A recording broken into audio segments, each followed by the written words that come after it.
Hi friends, simple ಅಡುಗೆ super ರುಚಿ ಚಾನಲ್ಗೆ ಎಲ್ಲರಿಗೂ ಸ್ವಾಗತ. ನಾನು ವಿಡಿಯೋ ನೋಡ್ತಿರೋರಲ್ಲ, ನನ್ನ ಚಾನಲ್ನ ಸಬ್ಸ್ಕ್ರೈಬ್ ಮಾಡಿ, ಶೇರ್ ಮಾಡಿ, ಕಮೆಂಟ್ ಮಾಡಿ ಫ್ರೆಂಡ್ಸ್ ನಾನಿವತ್ತು ಮಂಗಳೂರು ಬನ್ಸ್ ಮಾಡ್ತಾಯಿದ್ದೀನಿ. ಇದನ್ನು ಬನಾನಾ ಬನ್ಸ್ ಅಂತ ಕೂಡ ಹೇಳ್ತಾರೆ.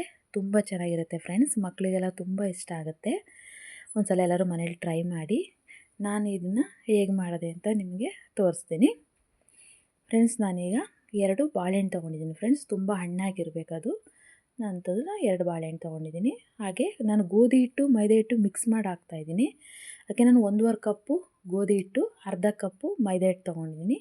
ಮತ್ತು ಸ್ವಲ್ಪ ಈನೋ ಅಥವಾ ನಿಮ್ಮ ಯಾವ ಸೋಡಾ ಇದ್ದರೂ ಓಕೆ. ಇದು ಜೀರಿಗೆ ತೊಗೊಂಡಿದ್ದೀನಿ. ಎರಡು ಏಲಕ್ಕಿ ತೊಗೊಂಡಿದ್ದೀನಿ ಫ್ರೆಂಡ್ಸ್. ಒಂದು 3 ಚಮಚದಷ್ಟು ಶುಗರ್ ತೊಗೊಂಡಿದ್ದೀನಿ. ಒಂದು ಸಣ್ಣ ಕಪ್ಪಲ್ಲಿ ಮೊಸರು ತೊಗೊಂಡಿದ್ದೀನಿ ಫ್ರೆಂಡ್ಸ್. ಗಟ್ಟಿ ಮೊಸರಾರು ಆಯಿತು, ಸ್ವಲ್ಪ ತೆಳು ಮೊಸರಾರು ಆಯಿತು, ಯಾವುದಾದ್ರು ತೊಗೊಬೋದು. ಮತ್ತು ಹಾಗೆ ಏಲಕ್ಕಿನ ಕುಟ್ಟಿ ಪುಡಿ ಮಾಡಿ ಇಟ್ಕೊಂಡಿದ್ದೀನಿ. ಹಾಗೆ ಒಂದು ಬಟ್ಲಿಗೆ ನಾನು ಬಾಳೆಹಣ್ಣೆಲ್ಲ ಸಿಪ್ಪೆ ತೆಗೆದು ಚೆನ್ನಾಗಿ ಸ್ಮ್ಯಾಶ್ ಮಾಡ್ತಾಯಿದ್ದೀನಿ ಫ್ರೆಂಡ್ಸ್. ನಾನು ಕೈಯಲ್ಲೇ ಮಾಡ್ತಾಯಿದ್ದೀನಿ, ನೀವು ಸ್ಮ್ಯಾಶರ್ನ ಯೂಸ್ ಮಾಡ್ಬೋದು. ನಾನು ಇದನ್ನು ನೀಟಾಗಿ ಸ್ಮ್ಯಾಶ್ ಮಾಡ್ಕೊಂಡಿದ್ದೀನಿ. ಅದಕ್ಕೆ ನಾನು ಒಂದು 3-4 ಟೇಬಲ್ ಸ್ಪೂನಷ್ಟು ಶುಗರ್ ಹಾಕ್ತಾಯಿದ್ದೀನಿ, ಸಕ್ಕರೆ.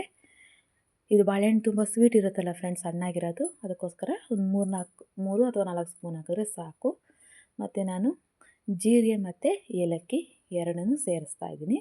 ಹಾಗೆ ಸ್ವಲ್ಪ ರುಚಿಗೆ ತಕ್ಕಷ್ಟು ಸ್ವಲ್ಪ ಲೈಟಾಗಿ ಉಪ್ಪು ಹಾಕ್ಕೊಬೇಕು. ಇದನ್ನು ಚೆನ್ನಾಗಿ ಮಿಕ್ಸ್ ಮಾಡ್ಕೊಬೇಕು ಫ್ರೆಂಡ್ಸ್. ಸಕ್ಕರೆ ಎಲ್ಲ ಒಂದು ಸ್ವಲ್ಪ ಕರಗೋ ಥರ ಮಿಕ್ಸ್ ಮಾಡ್ಕೊಬೇಕು. ಅದಕ್ಕೆ ನಾನು ಸ್ವಲ್ಪನೇ ಮೊಸರು ಸೇರಿಸ್ತಾ ಇದ್ದೀನಿ. ಸ್ವಲ್ಪನೇ ನೋಡ್ಕೊತ ಸೇರಿಸ್ಬೇಕು. ಇದನ್ನು ಚೆನ್ನಾಗಿ ಮಿಕ್ಸ್ ಮಾಡಬೇಕು ಫ್ರೆಂಡ್ಸ್. ನಾನೀಗ ಈನೋ ಹಾಕ್ತಾಯಿದ್ದೀನಿ. ಸ್ವಲ್ಪ ಗಟ್ಟಿಯಾಗಿತ್ತು ಅದು ಈನೋ. ಮತ್ತು ನಿಮ್ಮ ಹತ್ರ ಯಾವುದೇ ಅಡುಗೆ ಸೋಡಾ ಇದ್ರೂ ಹಾಕ್ಬೋದು ನೀವು. ನಾನು ಈನೋ ಇತ್ತು, ಅದನ್ನೇ ಬಳಸ್ತಾ ಇದ್ದೀನಿ. ಇದನ್ನು ನಾನು ಇನ್ನೊಂದು ಸ್ವಲ್ಪ ಉಳಿದಿತ್ತಲ್ಲ ಫ್ರೆಂಡ್ಸ್, ಅದನ್ನು ಕೂಡ ಮೊಸರನ್ನ ಹಾಕಿ ಚೆನ್ನಾಗಿ ಮಿಕ್ಸ್ ಮಾಡಿದೆ. ಅದಕ್ಕೆ ಈಗ ನಾನು ಮೈದಾ ಹಿಟ್ಟು ಫಸ್ಟ್ ಹಾಕ್ಕೊಂಡೆ, ನಾನು ಅರ್ಧ ಕಪ್ಪು. ಈಗ ನಾನು ಗೋಧಿ ಹಿಟ್ಟು ಸೇರಿಸ್ತಾ ಇದ್ದೀನಿ ಫ್ರೆಂಡ್ಸ್. ನನಗೆ ಅಷ್ಟು ಒಂದೇ ಸಲ ಹಾಕಲ್ಲ, ಯಾಕೆಂದರೆ ಬಾಳೆಹಣ್ಣು ಮತ್ತು ಮೊಸರು ಹಾಕಿ ಕಲಸಿರೋದೆಲ್ಲ ಇದಕ್ಕೆ ಅಡ್ಜಸ್ಟ್ ಆಗಬೇಕಲ್ಲ. ಅದಕ್ಕೆ ನೋಡ್ಕೊತ ಚೆನ್ನಾಗಿ ಮಿಕ್ಸ್ ಆಗಬೇಕಲ್ವ. ಅದಕ್ಕೋಸ್ಕರ ಕಲಿಸ್ತಾ ಇನ್ನೂ ಬೇಕಾದರೆ ನಾನು ಹಿಟ್ಟನ್ನ, ಅದು ಗೋಧಿ ಹಿಟ್ಟು ಮಾತ್ರ, ಮೈದಾ ಹಿಟ್ಟನ್ನ ನಾನು ಮತ್ತೆ ಆ್ಯಡ್ ಮಾಡಲ್ಲ. ಮೈದಾ ಹಿಟ್ಟು ಜಾಸ್ತಿ ತಿನ್ನಬಾರ್ದು ಫ್ರೆಂಡ್ಸ್. ಅದಕ್ಕೋಸ್ಕರ ನಾನು ಗೋಧಿ ಹಿಟ್ಟನ್ನೇ ಸೇರಿಸ್ತಾ ಇದ್ದೀನಿ. ಈಗ ಇನ್ನೂ ಕಮ್ಮಿ ಆಯಿತು, ನಾನು ಇದನ್ನು ಇನ್ನೂ ಸೇರಿಸ್ತಾ ಇದ್ದೀನಿ. ಇದೇ ರೀತಿ ಪೂರಿ ಹಿಟ್ಟಿನ ಥರ ಆಗೋಷ್ಟು ನಾವು ಹದಕ್ಕೆ ಬರುವಷ್ಟು ಕಲಿಸ್ಬೇಕು ನಾವು. ಅಕಸ್ಮಾತ್ ಸ್ವಲ್ಪ ತೆಳುವಾದರೆ ಇನ್ನೊಂದು ಸ್ವಲ್ಪ ಹಿಟ್ಟು ಸೇರಿಸಿ. ನಿಮಗೆ ತೆಳುವಾಗಿದೆ, ಹಾಗಾಗಿ ಇನ್ನೊಂದು ಸ್ವಲ್ಪ ಹಿಟ್ಟನ್ನ ನಾನು ಸೇರಿಸ್ತಾ ಇದ್ದೀನಿ ಫ್ರೆಂಡ್ಸ್. ಸೇರಿಸಿ ಚೆನ್ನಾಗಿ ನಾದಬೇಕು ಫ್ರೆಂಡ್ಸ್. ಇದನ್ನು ನೋಡಿ ಫ್ರೆಂಡ್ಸ್, ಚೆನ್ನಾಗಿ ಕಲಿಸಿದ್ದೀನಿ ನನಗಿದನ್ನು. ಈಗ ನಾನು ಇದಕ್ಕೆ ಸ್ವಲ್ಪ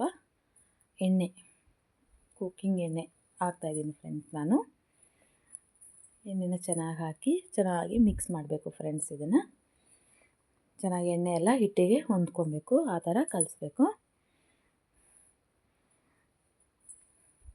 ಈಗ ಕಲಸಿದಾಗಿದೆ ಫ್ರೆಂಡ್ಸ್. ಇದನ್ನು ನಾನು ಮುಚ್ಚಳ ಹಾಕಿ ಇವತ್ತು 8 ಅವರ್ಸ್ ನೆನೆಬೇಕು ಫ್ರೆಂಡ್ಸ್. ಇದು ರಾತ್ರಿ ಕಲಸಿಟ್ರೆ ಸಾಕು, ಬೆಳಗ್ಗೆ ಮಾಡಿಬಿಡ್ಬೋದು. ಈಗ ಇದು 8 ಅವರ್ಸ್ ಆಗಿದೆ ಫ್ರೆಂಡ್ಸ್. ನೋಡಿ ಹೇಗೆ ಬಂದಿದೆ ಅಂತೇಳಿ. ನಾನು ಪ್ಲಾಸ್ಟಿಕ್ ಬಾಕ್ಸಲ್ಲಿ ಕಲಿಸಿದ್ದೀನಿ. ನೀವು ಮಾಮೂಲಿ ಪಾತ್ರೆ, ನಿಮ್ಮ ಮನೆಗಳಲ್ಲಿ ಯಾವ್ಯಾವ ಪಾತ್ರೆ ಇದೆ ಅದರಲ್ಲಿ ಕಲಿಸಿದ್ರೆ ಇನ್ನೂ ಚೆನ್ನಾಗಾಗುತ್ತೆ ಫ್ರೆಂಡ್ಸ್. ಇದು ಪ್ಲಾಸ್ಟಿಕ್ಕಲ್ಲಿ ಏನಾಗುತ್ತೆ, ಎಣ್ಣೆ ಸರಿಯಾಗಿ ಅಂಟ್ಕೊಳ್ಳಲ್ಲ. ಹಾಗಾಗಿ ಡೈರೆಕ್ಟಾಗಿ ಪಾತ್ರೆಯಲ್ಲೇ ಮಾಡ್ಬೋದು. ನಾನು ಉಂಡೆ ಮಾಡಿ ಪೂರಿ ಉಜ್ಜೋ ಥರ ಉಜ್ಜಿದ್ದೀನಿ ಫ್ರೆಂಡ್ಸ್. ಈಗ ನಾನು ಒಂದು ಬಾಣಲಿಲಿ ಎಣ್ಣೆ ಕಾಯಕ್ಕೆ ಇಟ್ಟಿದ್ದೀನಿ. ನಾನು ಆವಾಗಲೇ ಎಣ್ಣೆ ಕಾಯಲ್ಲಿ ಇಟ್ಟಿದ್ದೆ. ಈಗ ಎಣ್ಣೆ ಕಾದಿದೆ ಫ್ರೆಂಡ್ಸ್, ತುಂಬ ಕಾದಿದೆ ಎಣ್ಣೆ. ಈಗ ಇದನ್ನು ಸೇಮ್ ನಾವು ಪೂರಿ ಹೆಂಗೆ ಕರಿತೀವೋ ಅದೇ ರೀತಿ ಇದನ್ನು ಕರಿಯೋದು ಫ್ರೆಂಡ್ಸ್. ಇದು ಚೆನ್ನಾಗಿ ಉಬ್ಬಬೇಕು. ಈಗ ಉಬ್ಬಿದೆ. ಈಗ ನಾನು ಇನ್ನೊಂದು ಕಡೆ ಕೂಡ ಬೇಯಿಸ್ತಾ ಇದ್ದೀನಿ. 2 ಕಡೆನೂ ಚೆನ್ನಾಗಿ ಬೇಯಿಸಬೇಕು.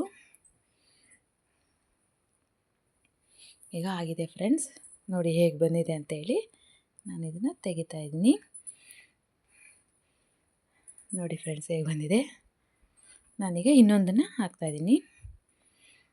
ಇದು ಎಣ್ಣೆ ಚೆನ್ನಾಗಿ ಕಾಯಬೇಕು ಫ್ರೆಂಡ್ಸ್. ಎಣ್ಣೆ ಚೆನ್ನಾಗಿ ಕಾದರೆ ಆವಾಗ ಪೂರಿ ಚೆನ್ನಾಗಿ ಉಬ್ಬುತ್ತೆ ಫ್ರೆಂಡ್ಸ್.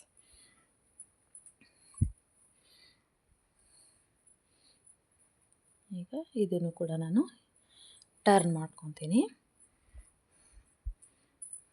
ಆಗಿದೆ, ಟರ್ನ್ ಮಾಡಿಕೊಂಡೆ ನಾನು. ಇದು ಕೂಡ ಚೆನ್ನಾಗಿ ಬಾಯ್ಲ್ ಆಗಬೇಕು. ಈಗ ಇದು ಆಗಿದೆ ಫ್ರೆಂಡ್ಸ್. ಇದನ್ನು ನಾನು ತೆಗಿತಾ ಇದ್ದೀನಿ. ಇದು ತುಂಬ ಚೆನ್ನಾಗಿ ಬಂದಿದೆ ಫ್ರೆಂಡ್ಸ್.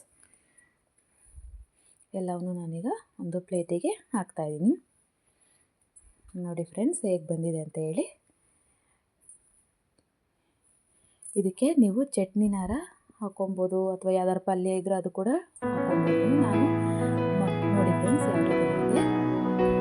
ನಾನು ಮಕ್ಕಳು ಇರೋದು, ಹಾಗಾಗಿ ನಾನು ಯಾವುದೂ ಚಟ್ನಿ ಏನೂ ಮಾಡಿಲ್ಲ. ನಾನು ಡೈರೆಕ್ಟಾಗಿ ಹಾಗೆ ತಿನ್ನೋದಕ್ಕೋಸ್ಕರ ಈವ್ನಿಂಗ್ ಸ್ನ್ಯಾಕ್ಸ್ ಥರ ಮಾಡಿದ್ದೆ ಫ್ರೆಂಡ್ಸ್. ಇದನ್ನು ತುಂಬಾ ಚೆನ್ನಾಗಿ ಬಂದಿತ್ತು. ಎಲ್ಲರೂ ಒಂದು ಸಲ ಮನೇಲಿ ಟ್ರೈ ಮಾಡಿ ಫ್ರೆಂಡ್ಸ್. ನನ್ನ ವೀಡಿಯೋ ನೋಡ್ತಿರೋರು ಎಲ್ಲರಿಗೂ ಥ್ಯಾಂಕ್ ಯು ಸೋ ಮಚ್. ನನ್ನ ಚಾನಲ್ನ ಶೇರ್ ಮಾಡಿ, ಸಬ್ಸ್ಕ್ರೈಬ್ ಮಾಡಿ, ಕಮೆಂಟ್ ಮಾಡಿ friends. Thank you so much.